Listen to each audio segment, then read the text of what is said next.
Good day sa ating lahat mga ka-DIY. Mayroon tayong i-repair ngayon na spin dryer. Ang kanyang tatak ay Nova.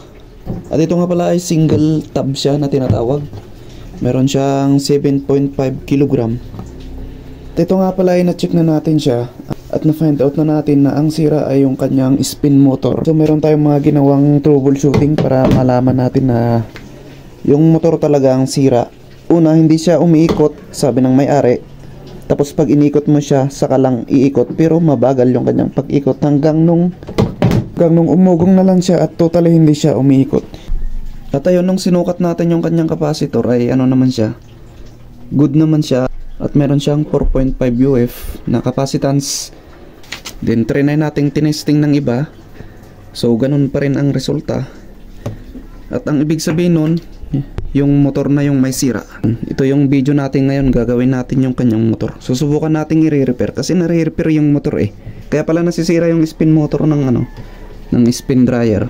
Kung minsan dito sa capacitor mahina na siya, tapos overload siya, hindi niya na kayang umikot at nakasaksak pa rin siya na direct. Ayun, mag-overheat yung motor niya kasi nga hindi na makaikot. At yun, masisira. O kaya yung kanyang brake, yung kanyang preno. Meron kasi yung preno, kung sumasayad yun at kumakapit doon, yun mag-overheat yung motor. Siyempre hindi na siya makakaikot, diretso yung supply ng kuryente. Ayun, masusunog yung motor. At pinaka-common na kung bakit nasisira yung spin motor ay dahil dun sa nababasa siya. Kung hindi siya naabot ng tubig, kung minsan nagtatapon tayo ng tubig pag naglaba tayo, ayun, nabubusan ng tubig dun sa ilalim. Bakit nababasa yung motor ay yung kanyang belo set dito. Meron kasi yung rubber na sealed. Kung napunit yun, direkta siyang tutulo doon sa motor. Kaya kung nasira yung motor nyo, matik na i-check nyo yun. O kaya matik na magpapalit na kayo ng belo set. O kaya kung nag-repair kayo ng ganito. Kasi merong ano yun, kasi merong bushing yun at merong shafting. Kung maluwag na yun, pumapasok na yung tubig doon. O kaya kung napunit yung rubber. So ipapakita ko na lang pag nabaklas natin yung belo set. At ito yung tinatawag na belos nga mga ka-DIY. Rubber lang yan, tapos meron siyang bushing. Then pag napunit ito yung sinasabi kong tutulo yung tubig dun sa motor. Direct kasi yan na nakatapat dun sa kanyang motor. Kaya pag nabasa yun, wala na. Sira na talaga. Kaya pag maluwang na yung kanyang bushing, kasi meron din rubber yan. May spring dyan na kumakapit dun sa kanyang shafting. So yun, natanggal na natin siya. So base dito sa ating motor, hindi naman siya natuluan ng tubig at wala siyang kalawang. Ibig sabihin nun, ano lang siya. Ibig sabihin lang nun, overload o kaya basta check natin kung anong nangyari sa kanya. At ito na mga ka-DIY, nabaklas na natin yung kanyang motor.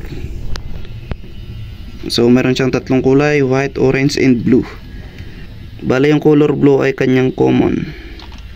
So yan, set natin yung multi-tester natin sa ohm meter. Naka ohm meter siya. Yung common niya is yung kulay blue, then yung white. Ito yung isang supply. Kasi yung saksakan natin, dalawa lang naman yun eh. Line at neutral. Dalawang wire lang yun, line at neutral. So ito yun, lagayan ng line at neutral. Kahit magkabaliktad yan kasi AC naman. Ang AC kasi kahit magkabaliktad yun, okay lang. At itong kulay orange, ito yung lagayan ng capacitor, yung starting capacitor nya. So lalagay natin sa kulay orange, ay sa white. Then yung test probe natin, mayroon siyang reading. Ibig sabihin good yung linya ng ating sa supply, sa neutral at line. So dito naman tayo sa line ng starting capacitor, kulay orange. At naka mega ohms lang siya, ibig sabihin wala siyang line. Kaya pala nung una, kailangan mong iikot yung tab ng spin dryer para umikot siya, kaso mahina. Nga lang, yung pala may problema sa linya ng capacitor. Ito yung linya ng capacitor, orange. Ito yung white at blue, yung sa line at neutral yan. So babakasin natin to. Gagawin natin dito, i-drill lang natin yan kasi nga rivet type itong motor na ito, hindi siya bolt type. Di-drill lang natin yan para matanggal natin ito, para mapaghiwalay. Then papalitan natin ng 8mm na bolt na ganito kahaba. So papakita ko na lang pag nabaklas na natin. Ito na mga ka-DIY, nabaklasan natin siya. Titignan natin, napakalinis naman niya. Wala naman siyang problema na nangalawang. At tatanggalin natin yung mga tali-tali na yan. Ingatan yung magasgas yung mga coil para hindi mag-shorted, kasi may mga coating yan. Tatanggalin natin yung mga tali-tali na yan. Kakalkalin natin yan. At ayun, nakita ko na mga ka-DIY. Kung makita nyo yan, may sunog oh. Ay, mag-focus ng camera. Yan oh, may sunog. Sigurado dyan yung may problema. So yan, kakalkalin natin to. At ito na siya, nasunog mga ka-DIY. At hindi naman siya naputol, kaso yung coil lang ang humiwalay. At ito yung wire niya naputol. Yan oh. Hindi ko alam kung nahugot yan nung pinaghiwalay ko. So try natin siyang idudugtong. Ihinang natin siya. At ang akala ko tanso ito, yung pala aluminum siya, kaya pala napakadali niyang maputol. So ayan, tapos ito puputulan na rin natin tong wire at idudugtong natin ang panibago.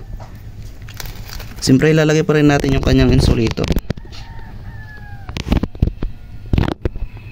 Napakahalaga nitong insulator na to para just in case na may masunog ay hindi grabe yung pagkakasunog kagaya nito. Paka-importanting kiskisin natin yung kanyang varnish na yun, yung kulay gold na yun, para lumabas yung kanyang wire hibla na aluminum, para maihinang natin. Pero ito talagang mahirap ihinang tong aluminum at saka copper wire. Ang gawin natin, ibalot natin ng maigi tong copper wire na yan dito sa aluminum, tapos hinangin natin, kasi hindi yan tinatablan ng hinang, hindi kumakapit dyan.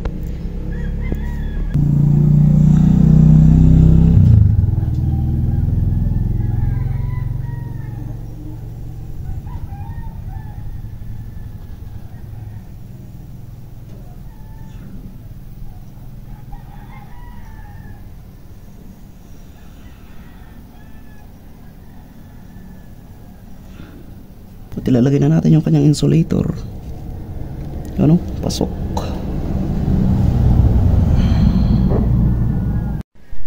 So ito na mga ka-DIY, naayos na natin siya. At nilagyan na rin natin siya ng cable tie. Yun yung ginamit natin. Yan o. Tapos binalot natin ng electrical tape. Itong sa akin 3 patong ng electrical tape to. Yan, para sureball kahit uminit hindi siya masusunog. So ito safe naman itong ginagawa natin. At i-test rin natin yung yung kanyang connection. So itong kulay blue, yung isang linya yan, yung common, pinaka main line. Then ito yung isang linya rin na papunta sa supply, at ito yung kanyang capacitor, kulay orange. So titesterin natin siya. Test probe natin, nilagay natin sa kulay blue. Then itong kulay white ng isang linya titesterin natin. Meron siyang 69, kahit sabihin na natin 69 kasi may round off pa yan, 68.6 na yan. Then dito naman tayo sa connection ng capacitor. Then mayroon sang 107. Then i-total natin 107 plus 69.